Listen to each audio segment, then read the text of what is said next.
श्री स्वामी समर्थ. नमस्कार प्रेमळ भक्तांनो, आपल्या चॅनेलवर मी तुमचं मनापासून स्वागत करते.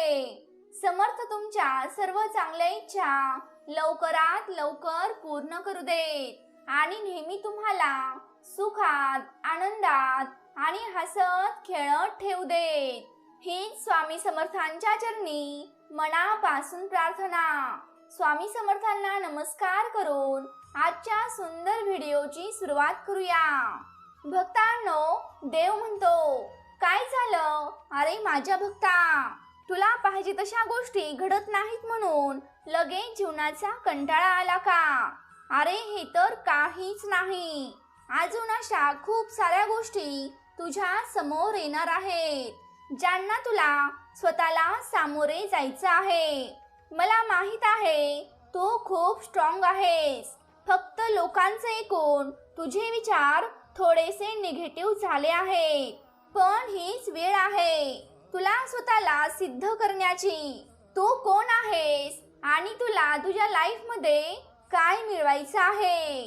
लक्षात ठेव, जीवनात काही चढउतार आहेत जे तुला सांगतील की चल आता बास झालं, आता तुला काही जमणार नाही. पण त्यावेळेला एक गोष्ट लक्षात ठेव, हीच गोष्ट आहे जी तुला पार करायची आहे. जेव्हा कधी मनात हा विचार येईल की आता बास झालं, मी संपलो, आपल्या सगळ्या आशा संपताना दिसतात, तेव्हा फक्त तुझ्या इथपर्यंतच्या प्रवासाचा विचार कर. माझं नाव मनात घे, डोळे बंद कर आणि मला आर्ततेने हाक दे आणि म्हण की मला याच्याही पुढे जायचं आहे. विचार कर, मग एवढं सगळं मी का केलं? तेव्हा सगळं सोडून द्यायचं होतं ना. इथपर्यंत येण्यासाठी तू वेळ का वाया घालवलास? मग स्वतःचा पण आणि दुसऱ्यांचा पण. जे स्वप्न तू तुझ्या आई वडिलांना दाखवलं होतं, त्या स्वप्नांचं काय झालं? त्यांना जर हे समजलं की तू हार मानली आहेस, तेव्हा त्यांना किती वाईट वाटेल. ही शर्यत आता थांबता कामा नये, कारण हा फक्त जिंकण्याचाच प्रश्न नाही, तर हा तुझ्या आयुष्याचा प्रश्न आहे. अरे माझ्या भक्ता, जर तुला तुझं पुढचं आयुष्य आनंदात बघायचं असेल तर तू आज हार मानू नकोस. एक वेळ स्वप्नांच्या शर्यतीत धावताना दुसरा किंवा तिसरा नंबर आला तरी देखील चालेल, पण आयुष्याच्या शर्यतीत धावताना अर्ध्यावरच डाव सोडायचा नाही. तू जे ध्येय निश्चित केलं आहे ते जर लवकर साध्य नाही झालं तरी देखील तू हार मानू नकोस. तुझा इतिहास बघ, आतापर्यंतचे तुझे कष्ट बघ. माझ्या शक्तींवर विश्वास ठेव आणि प्रयत्न करायचे सोडू नको. मित्रांनो, बऱ्याचदा असं होतं की आपण यशापर्यंत पोहोचण्यासाठी अगदी शेवटच्या पायरीपर्यंत असतो. आपण थकलेलो असतो, पण जर एक पाऊल आपण स्वतःहून टाकलं तर यश आपल्याला मिळणारच असतं. पण तिथंच आपण हारून जातो, तिथंच आपण आपले पाय गाळतो आणि मग आपल्याला वाटतं की अरे यार, माझ्याच्याने काहीच होणार नाही, मला हे जमणारच नाही, आणि असं म्हणून आपण प्रयत्न करायचे सोडून देतो. पण मित्रांनो, खरी सुरुवात तिथूनच असते. यशाच्या अगदी जवळ जाऊन आपण स्वतःला सोडून देतो आणि मग त्या परमेश्वरावर असलेला अढळ विश्वास, अढळ श्रद्धा ती कशासाठी आहे? तुम्ही जे आजपर्यंत प्रयत्न केले आहेत ते कशासाठी आहेत? तुमच्या आईवडिलांचे स्वप्न ते कशासाठी आहेत? आणि त्यासाठी तुम्ही प्रयत्न केले पाहिजेत आणि तेवढं स्ट्रॉंग तुम्ही स्वतःला बनवलं पाहिजे. मित्रांनो, तरच तुम्ही तुमच्या लाईफमध्ये यशाचं शिखर गाठू शकता. तुम्हाला लगेच यश मिळणार नाही. आज प्रयत्न सुरू केलेत आणि थोड्याच दिवसात लगेच तुम्हाला यश मिळालं नाही तर लगेचच निगेटिव्ह विचार करणं हे चुकीचं नाही का? मित्रांनो, प्रत्येक गोष्टीला वेळ असते आणि तुम्हाला योग्य वेळी स्वामी देणारच आहेत. फक्त तुम्ही किती प्रयत्न करू शकता हे स्वामी बघतात. तुमच्याकडे किती संयम आहे, तुमच्याकडे किती सहनशीलता आहे हे स्वामी बघतात. स्वामी समर्थांना आपल्या भक्ताची काळजी आहे. फक्त तुम्ही प्रयत्न करायचे सोडू नयेत एवढीच त्यांची इच्छा आहे. आणि स्वामी समर्थ तुमच्या प्रयत्नांना नक्कीच यश देणार आहेत. भक्तांनो, एकदा एक तरुण मुलगा एका बौद्ध भिक्षूंकडे जातो आणि भिक्षूंना म्हणतो, माझे नशीब इतके वाईट का आहे? मला माझ्या आयुष्यात जे हवे होते ते मला कधीच मिळाले नाही. मला नेहमीच अपयश आणि निराशा मिळाली आहे. परंतु मी अशा अनेक लोकांना भेटतो, अशा अनेक लोकांना जाणून घेतो ज्यांच्या आयुष्यात कशाचीही कमतरता नाही. त्यांना त्यांच्या आयुष्यात जे हवं होतं ते सर्व मिळालं आहे. गुरु असे का होते? काही लोकांना सर्व काही मिळतं, ते जे काही करतात त्या प्रत्येक गोष्टीत ते यशस्वी होतात. काही लोक असे आहेत जे सर्व काही मिळवतात, तर दुसरीकडे बहुतेक लोक ही माझ्यासारखीच आहेत.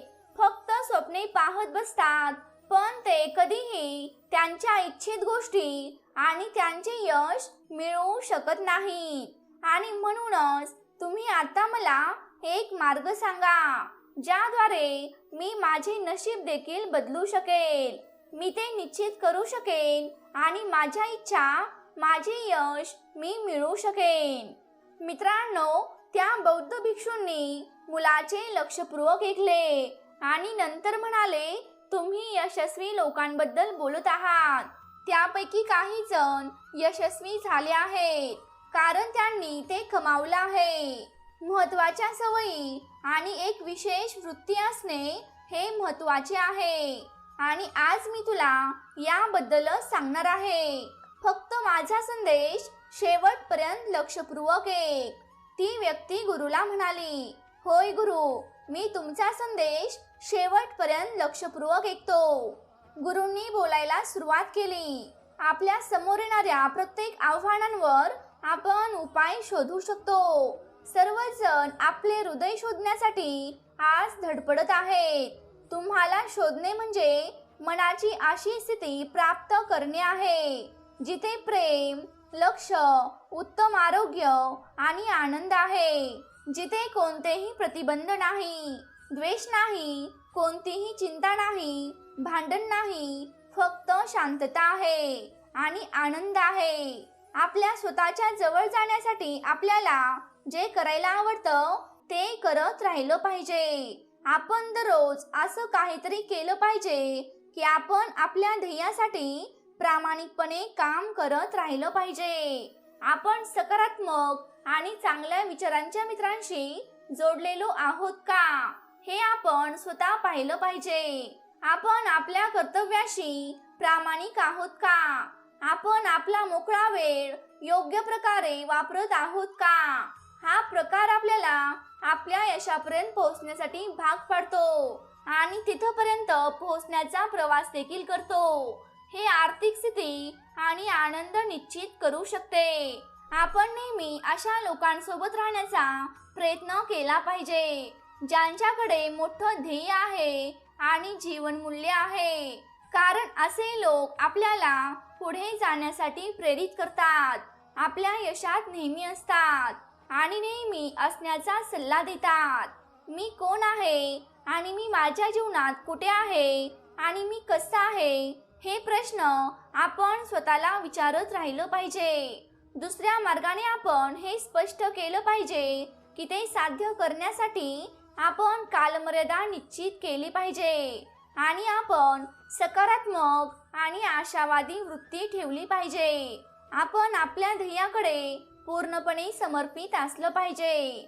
आपण नेहमी स्वतःबद्दल सकारात्मक विचार केला पाहिजे, नवीन गोष्टी केल्या पाहिजेत. मनाच्या एकांतातही आपण स्वतःबद्दल नकारात्मक गोष्टी बोलल्या नाही पाहिजेत, कारण बोललेल्या शब्दामध्ये उत्साहासारखी मोठी शक्ती असते आणि ती शक्ती आशेने भरलेली असते.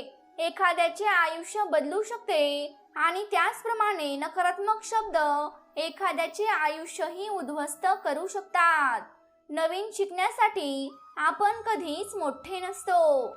यशस्वी होण्यासाठी आपल्याला एका गोष्टीची गरज असते, ती म्हणजे दृढ निश्चय आणि योग्य शिक्षण.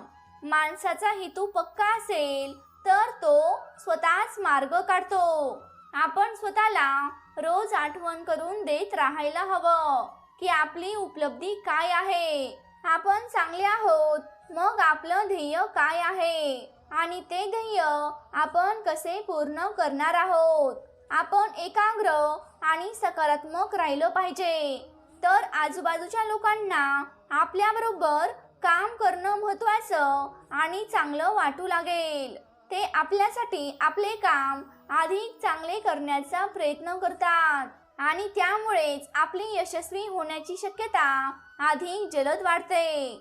नेहमी लक्षात ठेवा, मोठा आवाज आणि अपमानास्पद शब्दांचा वापर करू नये, कारण असे केल्याने आपण एक कमकुवत आणि एक कमी आत्मविश्वास असलेली व्यक्ती असल्याचे दिसून येते. आपण स्वतःसाठी काय करतो यावर आपले यश ठरत नाही, तर आपण इतरांसाठी काय करतो यावर सगळं काही अवलंबून आहे. प्रेरणा देण्यासाठी आपण काय करतो, सगळे काम आपण स्वतःच करण्याची गरज नाही. आपण फक्त आवश्यक तेवढंच केलं पाहिजे. बाकी कामांचं वाटप योग्य लोकांपर्यंत केलं पाहिजे. असं केल्यामुळे समोरच्या व्यक्तीलाही आपण महत्त्वाचे वाटतो आणि आपले कामही सोपे होते आणि ते काम चांगले झाले की आपण नेहमीच जिंकणारे असतो. कारण जो जिंकण्याचा विचार करतो आणि विश्वास ठेवतो तोच यश मिळवतो. मित्रांनो, तुम्ही सहमत असाल तर आत्ताच हा व्हिडिओ लाईक करा. जिंकण्याचा हा नियम आहे आणि तो असाच चालतो. आपण आपल्या मुलांसमोर चांगलं वागलंच पाहिजे आणि याची काळजी आपण स्वतः घेतली पाहिजे, कारण लहान मुलांना स्वतःच्या पालकाची वागणूक जास्त आवडते. पालकांची वागणूक हा एक आदर्श सण मानून ते अंगीकारण्याचा प्रयत्न करतात आणि म्हणूनच आपण चांगलं राहून ह्या येणाऱ्या पिढीला सुसंस्कृत बनवण्याचा प्रयत्न केला पाहिजे. आपल्याला जे मिळवायचं आहे ते मिळवण्याची इच्छा बाळगणे. यशस्वी माणसे त्यांना काय मिळवायचं आहे हे विचार करण्याच्या त्यांच्या कलेने सर्व काही साध्य करतात. योग्य मार्गाने प्रश्न विचारणं म्हणजेच तुम्हाला हवं असलेलं उत्तर मिळवणं ही एक मोठी कला आहे, जी यशाची इच्छा करण्याची कला आहे. जीवनात यशस्वी होण्यासाठी आपल्यामध्ये नेतृत्व गुण असणे अत्यंत आवश्यक आहे. चांगला नेता होण्यासाठी आपण सुरुवातीची पहिली सवय स्वतःच अंगीकारली पाहिजे. आपल्याशी संबंधित असलेल्या लोकांना त्यांच्या अपेक्षेपेक्षा जास्त मदत करण्याचा प्रयत्न केला पाहिजे. तसंच आपण स्वतःवर सुद्धा लक्ष केंद्रित केलं पाहिजे आणि आपली महत्त्वाची सवय म्हणजे स्वतःवर आणि आपल्या सभोवतालच्या लोकांच्या क्षमतेवर विश्वास ठेवणं हे खूप महत्त्वाचं आहे. नेहमी बरोबरला बरोबर आणि चुकीला चुकीचं म्हणण्याचं धाडस आपण दाखवलं पाहिजे. जेव्हा आपल्याला कळतं की आपण चुकीचे आहोत, तेव्हा आपण आपली चूक ताबडतोब मान्य केली पाहिजे. आपण नेहमी काम करणाऱ्या लोकांचा सल्ला घ्यावा. मन हे खूप अनमोल आहे. आपण त्याची काळजी कशी घ्यावी, तर जे लोक दहशत, द्वेष, नकारात्मक गोष्टी पसरवतात त्यांच्यापासून नेहमी दूर राहिलं पाहिजे आणि ज्यांचे ध्येय मोठं आहे आणि सकारात्मक विचार आहेत अशा लोकांसोबत नेहमीच राहिलं पाहिजे. आपण जबाबदारीपासून कधीच पळ काढू नये, कारण जबाबदारीच आपल्याला मजबूत आणि अनुभवी व्यक्ती बनवते. आपण आपल्या कामासाठी सल्ला अशा लोकांकडून घेतला पाहिजे जे त्या कामात अधिक यशस्वी झाले आहेत किंवा त्या क्षेत्रातील ते जाणकार आहेत. अशा लोकांकडून नाही जे लोकांना मदत करण्यात नेहमीच अयशस्वी आहेत. आपण नेहमी आपल्या भूतकाळाबद्दल चांगलं बोललो पाहिजे. जर आपण एखाद्या व्यक्तीबद्दल चांगले बोलू शकत नाही तर आपण त्या ठिकाणी गप्प बसलं पाहिजे. आपल्याला मिळेल त्यापेक्षा जास्त देण्यात आपण तयार असलं पाहिजे. आपल्याला जसं वागायचं आहे तसं आपण इतरांशी वागलं पाहिजे. आपण लोकांकडून कशाचीही अपेक्षा न ठेवता त्यांना मदत करण्याचा प्रयत्न केला पाहिजे आणि या वैश्विक शक्तीचा उपयोग आपण नक्कीच केला पाहिजे. आपण त्या शक्तींचे आभार मानले पाहिजेत ज्या शक्ती आपल्याला मदत करण्यासाठी सक्षम आहेत. आणि असं केल्यामुळे आपल्याला आपल्या कामाबद्दल आनंद आणि आपला उत्साह वाढतो. लोकांना भेटवस्तू देण्याची कला आपल्याला अवगत असली पाहिजे. योग्य मार्गाने भेटवस्तू देऊन आपण कुणाचेही मन जिंकू शकतो आणि ते देण्याचे काही मार्ग आहेत त्याबद्दल माहीत असलं पाहिजे. फुलांचे गुच्छ, महागड्या वस्तू, फळांनी भरलेली टोपली यांसारख्या भेटवस्तूंपेक्षाही जर एखादी गोष्ट समोरच्या व्यक्तीच्या हृदयाला स्पर्श करत असेल तर त्या गोष्टी म्हणजे आपल्या प्रिय व्यक्तींना भेटणे यांसारख्या अमृत भेटवस्तू आहेत.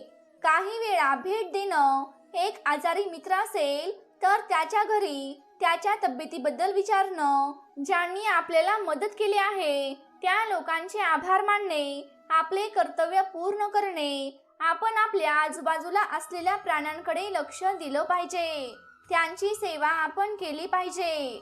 आपल्याबरोबर काम करणाऱ्या लोकांच्या चांगल्या सूचना, कल्पना आणि बुद्धिमत्तेचे आपण कौतुक केले पाहिजे.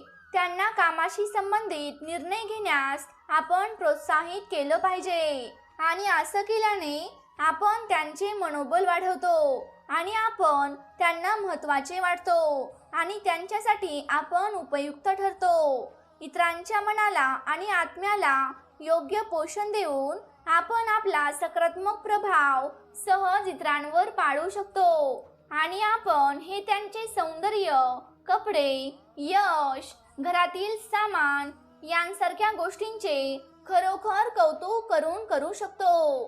त्यांच्या कुटुंबाबद्दल चौकशी करून प्रेम देऊन आपण त्यांच्या मनात आपल्याबद्दल घर निर्माण करू शकतो. जेव्हा आपण एखाद्याला बोलण्यासाठी आणि त्यांचं ऐकण्यासाठी प्रोत्साहित करतो, मग ते त्यांच्या यशाबद्दल किंवा समस्यांबद्दल बोलत असले तरी आपण त्यांचं ऐकलं पाहिजे, कारण त्यांना चांगलं वाटतं आणि असं केल्यामुळे आपण त्यांचा विश्वास आणि आत्मविश्वास वाढवतो. आपण लोकांचे लक्षपूर्वक ऐकल्याने आपण त्यांच्या दृष्टीने एक प्रभावी आणि गंभीर व्यक्ती बनतो. आपले वाईट हे या वस्तुस्थितीचे प्रतीक आहे की आपण पुढे जात आहोत आणि जेव्हा आपण वाईटाला मागे वळून प्रतिसाद देत नाहीत तेव्हा त्याचे नकारात्मक परिणाम आपण तिथंच काढून टाकतो. आपण आपलं सर्व देत राहिलं पाहिजे. आपल्या कामाची क्रेडिट कुणी घेतले तरी देखील चालेल, पण योग्य वेळ आल्यावर आपल्या कामाचे फळ आपल्याला मिळतच असते. चुकीचे बोलणे तसंच इतरांशी वाद घालण्याचा प्रयत्न कधीच करू नये. त्यांच्याकडून बदला घेण्याच्या विचारात आपण आपला वेळ वाया घालवतो. आपण ध्यान करून, नामस्मरण करून आपल्यामध्ये आध्यात्मिक शक्ती आणली पाहिजे. आपल्याला स्वतःवर खात्री असेल तर आपल्याला यशस्वी होण्यापासून कोणीच रोखू शकणार नाही. ध्यान, नामस्मरण या रूपातून मिळालेली शक्ती आपल्यामध्ये खूप बदल घडवून आणू शकते आणि असे काही नियम आहेत ज्याद्वारे आपण आपल्यातील आध्यात्मिक शक्तीला जागृत करू शकतो आणि ती शक्ती आपण टिकून सुद्धा ठेवू शकतो. आपण ध्यान करून आणि एकांतातून स्वतःला जाणून घेण्याचा आणि स्वतःला समजून घेण्याचा प्रयत्न केला पाहिजे. आपण नेहमीच नम्र असलं पाहिजे. आपण कधीही आपली संपत्ती आणि आपलं सामर्थ्य इतरांना दाखवू नये. आपण जे काही करतो ते आपण उत्साहाने केलं पाहिजे. आपण जबाबदारी घेण्यास नेहमीच तयार असलं पाहिजे, कारण ही सवय आपल्याला अधिक कडक बनवते. जर कुणी आपल्याला सल्ला मागितला तर त्याच्या समस्यांकडे वैयक्तिक लक्ष द्या आणि त्याला तोडगा काढा. जर आपण आपले शब्द आणि आपली वचने खरी करून दाखवली तर ते आपल्याला खूप आदर आणि खूप आशीर्वाद सुद्धा देतील. आपण आपली छोटी आश्वासने पूर्ण करून मोठे यश मिळवू शकतो. जसं की आपण एखाद्याच्या समस्येचं निराकरण केल्यावर एखाद्याला भेटण्याची वेळ आली तर आपण त्याला ठराविक वेळेत भेटलं पाहिजे. आपण दिलेली आश्वासने पूर्ण करण्याचा प्रयत्न केला पाहिजे. जर कुणी आपल्याला त्यांच्या वैयक्तिक गोष्टी जर त्यांनी सांगितल्या असतील तर त्या वैयक्तिक गोष्टी आपण गुप्त ठेवल्या पाहिजेत आणि असं केल्यामुळे आपण समोरच्या व्यक्तीचा विश्वास नक्की जिंकून घेऊ शकतो. आणि त्याच वेळी आपण नेहमी आपल्याशी संबंधित असलेल्या लोकांशी प्रामाणिक असलं पाहिजे. आपण आपला वेळ कसा आणि कोणासोबत घालवतो यावर आपल्या यशाचा निर्धार अवलंबून असतो. आणि यासाठी आपण आपल्या मित्रांचा वेळोवेळी आढावा घेत राहायला हवं की आपले मित्र खरंच चांगले आहेत का, खरंच चांगले भविष्य घडवण्यासाठी ते आपल्यासोबत काम करत आहेत का, जो आपल्याला योग्य आणि सकारात्मक सूचना देतो तो आपल्याला मदत करतोय का. कठीण प्रसंगात द्वेष करणाऱ्यांपैकी एक नसून आपण तिरस्कार करणाऱ्या मित्रांपासून दूर राहण्याचा प्रयत्न केला पाहिजे. आपल्याला मागे खेचणाऱ्या लोकांपासून आपण नेहमीच लांब राहिलं पाहिजे. मोठी गोष्ट साध्य करण्यासाठी वेळ लागतो. महत्त्वाची उद्दिष्टे जाणून घेऊनच आपण आपले प्रयत्न चालू ठेवले पाहिजेत. आपल्या ध्येयाकडे रोज एक पाऊल आपण टाकत राहिलं पाहिजे. जे आपल्यासोबत काम करतात ते केवळ आपल्यासाठीच नाही तर येणाऱ्या पिढीसाठी सुद्धा काहीतरी घडवून आणत असतात. जेव्हा आपल्याला वाटतं की आपले काम पूर्ण झाले आहे तेव्हा आपण 10% अधिक खर्च केला पाहिजे. त्या कामात झालेल्या चुका कमी करण्यासाठी वेळ द्या, कारण असे केल्याने आपल्या कामातील समर्थन वाढते. पैशाने आपल्यावर ताबा ठेवता कामा नये. आपण कमावलेल्या पैशांचा उपयोग आपण इतरांच्या मदतीसाठी नक्कीच केला पाहिजे, कारण दान केल्याने संपत्ती शुद्ध होते आणि आपली मनशांती वाढते. तुम्ही जर या मताशी सहमत असाल तर आत्ताच आपलं हे भक्तिमय चॅनेल नक्की सबस्क्राईब करा आणि ज्यांना याची गरज आहे त्यांना नक्की शेअर करा. यशाच्या शिखरावर पोचायला आपल्याला खूप वेळ लागतो, पण इथे लगेचच पडायला जास्त वेळ लागत नाही. त्यामुळे यश कधीच आपल्या डोक्यात जाऊ देऊ नका. त्या यशाची नेहमीच काळजी घ्या. आपण आपल्या चारित्र्याचा एक चांगला आदर्श समाजापुढे ठेवला पाहिजे, जेणेकरून लोक त्याचे अनुकरण करू शकतील. आयुष्यात शिकणे कधीही थांबू नका. आपण लहान मुलांसारखं नेहमी विचार करत राहिलं पाहिजे. आपण पुन्हा पुन्हा लहान मूल झालं पाहिजे आणि भविष्याबद्दल स्पष्टपणे विचार करायला आपण सुरुवात केली पाहिजे. आपण हुशार लोकांचा सहवास ठेवला पाहिजे, जे आपल्याला समृद्ध करतात, आपल्याला उंचावतात, आपल्याला प्रोत्साहन देतात, यश आणि आनंद आपल्या सोबत शेअर करतात. मग आपण आपला सर्वोत्तम काळ उदयास येताना पाहू शकतो. यशस्वी लोकांकडून घेतलेले आणि यशस्वी लोकांकडून शिकलेले कधीही वाया जात नाही. आपण एक आव्हानात्मक आणि एक मोठं ध्येय आपल्या स्वतःपुढे ठेवलं पाहिजे, जे साध्य करण्यासाठी लोक विचार करतात, कारण ध्येयाशिवाय जीवन निरर्थक आहे. ध्येय जितकं मोठं असेल तितकी ऊर्जा आपल्याला आपलं ध्येय पूर्ण करण्यासाठी अधिक लागेल, कारण ध्येयाशिवाय जीवन निरर्थक आहे. आपलं ध्येय जितकं मोठं असेल तितकीच ऊर्जा आपल्याला आपलं ध्येय पूर्ण करण्यासाठी अधिक लागेल. भक्तांनो, तुम्ही जर या मताशी सहमत असाल तर होय, आजपासून मी नक्कीच प्रयत्न करेन अशी कमेंट नक्की करा.